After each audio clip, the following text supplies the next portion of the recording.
ప్రేక్షకులకు నమస్కారం. ఆంధ్రప్రదేశ్ రాష్ట్రంలో రాజకీయాలు క్రమక్రమంగా వేడెక్కుతున్నాయి.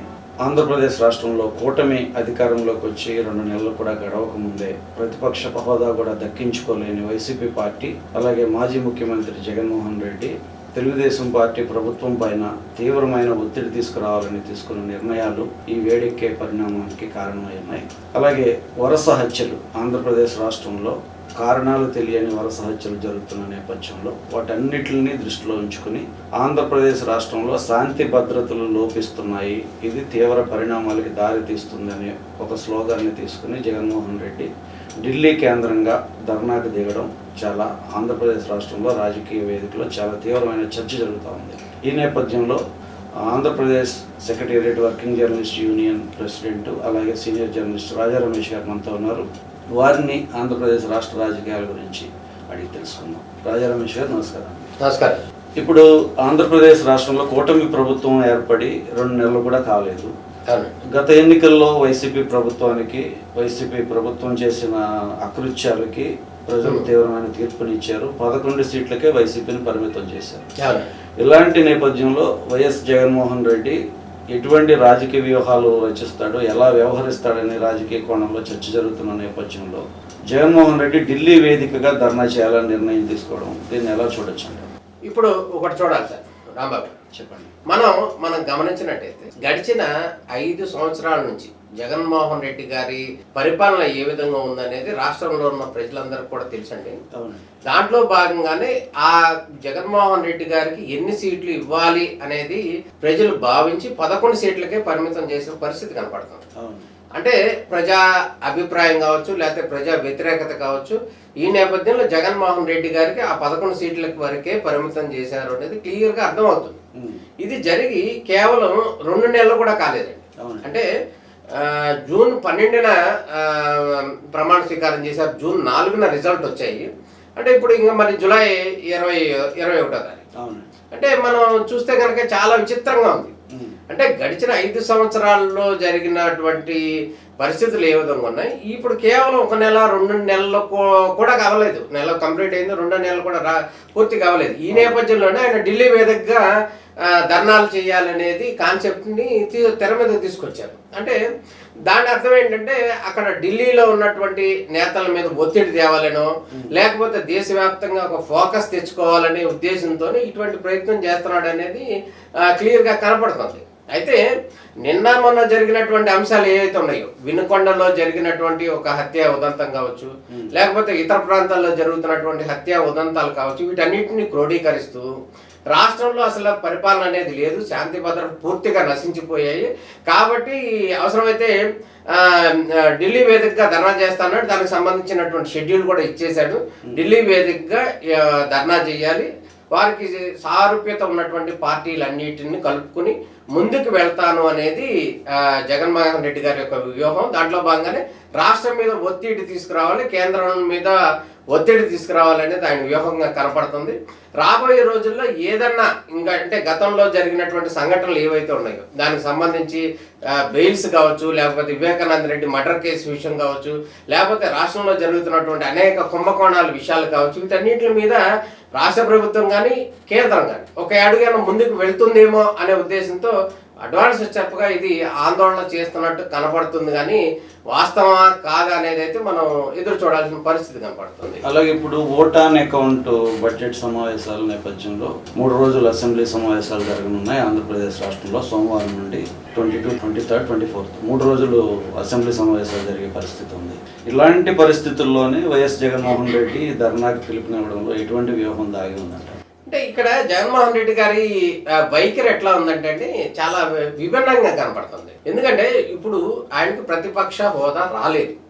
ప్రతిపక్ష హోదా మాత్రం రాని సందర్భంలో అసెంబ్లీలో ఎమ్మెల్యేలు ప్రమాణ స్వీకారం చేసే సందర్భంలో ముఖ్యమంత్రి తర్వాత ఈ జగన్మోహన్ రెడ్డికి అవకాశం ఇవ్వండి కూడా ఒక మెసేజ్ పంపించారు. ఆ తర్వాత చంద్రబాబు నాయుడు గారు కూడా మంత్రుల తర్వాత టాప్ ప్రయారిటీలో జగన్మోహన్ రెడ్డి కూడా ప్రమాణ స్వీకారం చేశారు. ఆ రోజు నుంచి అసెంబ్లీకి రాలి ఆయన వెళ్ళిపోయి ఎక్కడ ఉన్నారు, మళ్ళీ అప్పటి నుంచి కూడా ప్రజల్లో లేరు. నిన్న మొన్న ఈ వినుకొండలో జరిగినటువంటి ఒక సంఘటనలో తప్ప జగన్మోహన్ రెడ్డి గారు దీనికి సంబంధించి అసెంబ్లీ వ్యవహారాల్లో పార్టిసిపేట్ చేయాలి, ప్రజా సమస్యలు చర్చించాలి అనేటటువంటి వైఖరిలో ఆయన లేడు నిజానికి కనుక గమనించినట్టయితే.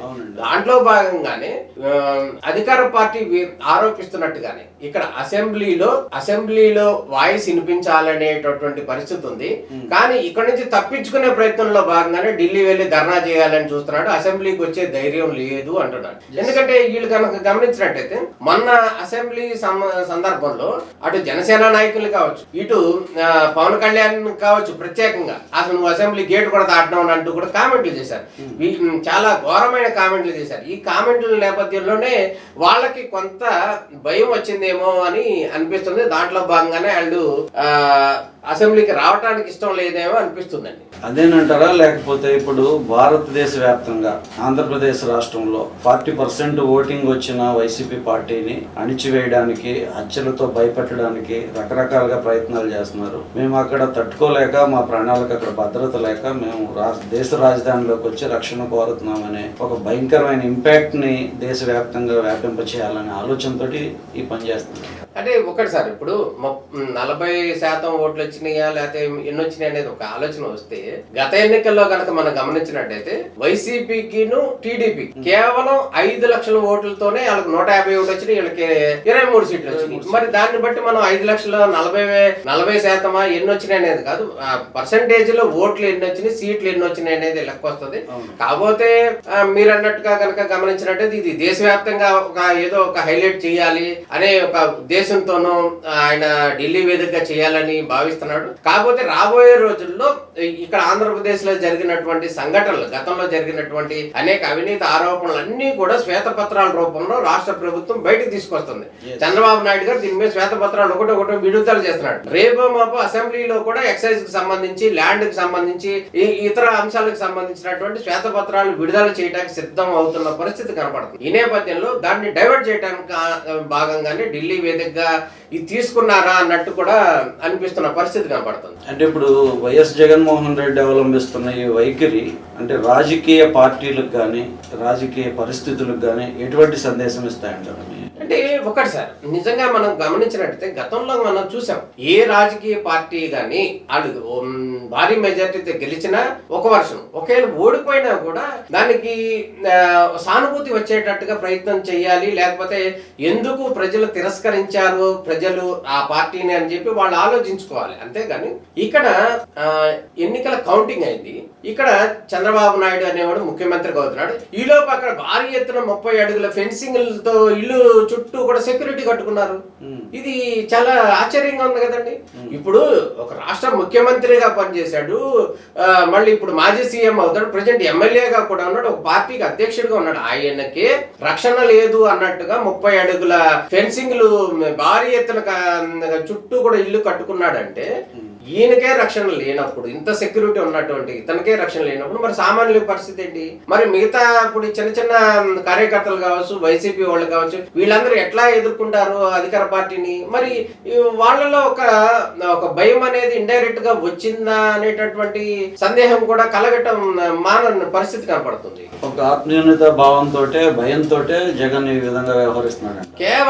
కేవలం జగన్మోహన్ రెడ్డికి భయం అనేది మాత్రం తీవ్రంగా ఉంది. ఎందుకు అంత భయం ఉంది అంటే, గతంలో అధికారంలో ఉన్నప్పుడు వాళ్ళు మాట్లాడిన మాట తీరు కావచ్చు, లేకపోతే వాళ్ళు చేసినటువంటి అవలంబించినటువంటి విధానాలు కావచ్చు, వీటన్నిటి నేపథ్యంలో కూడా రివెంజ్ తీర్చుకుంటారు అధికార పార్టీ వాళ్ళు కానీ, జనసేన వాళ్ళు అనేటటువంటి ఒక భయం అయితే క్లియర్ గా ఉంది అని అనటంలో ఎటువంటి సందేహం లేదు. దాంట్లో భాగంగానే ఆ ఇంటికి అంత పెద్ద సెక్యూరిటీలు, అంత పెద్ద హంగామాలు చేయడం అనేది కొంత రాజకీయ నాయకుడు ఈ విధంగా చేయడం కొంత ఆశ్చర్యం కలిగిస్తున్న పరిస్థితి అయితే కనపడుతుంది. ఇప్పుడు జగన్మోహన్ రెడ్డి ఢిల్లీ వేదికగా చేస్తున్న ధర్నాన్ని ఏ రాజకీయ పార్టీలు మద్దతు తెలియజేసే అవకాశం ఉంది?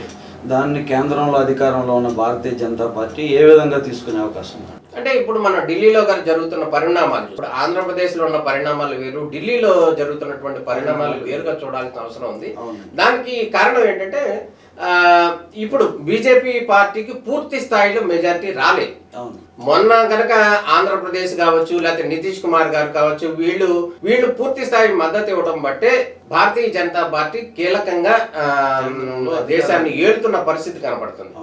ఈ నేపథ్యంలో అటు కాంగ్రెస్ కి సంబంధించి ఇండియా కూటమిగా ఉన్నటువంటి కాంగ్రెస్ కి సంబంధించి వారిలో కొంతమంది అయితే మాత్రం జగన్మోహన్ రెడ్డికి మద్దతు ఇస్తారా లేకపోతే ఎట్లా ఉంటాయి అనేది పరిణామాలు చూడాలి. ఒకేలా కాంగ్రెస్ కి సంబంధించినటువంటి నాయకులు అందరూ కూడా వచ్చి జగన్మోహన్ రెడ్డికి మద్దతు ఇస్తే కనుక అదే అంశాన్ని కనుక మోడీ సర్కార్ సీరియస్ గా తీసుకుంటే జగన్మోహన్ రెడ్డికి చాలా ఇబ్బందులు వస్తాయి రాబోయే రోజుల్లో.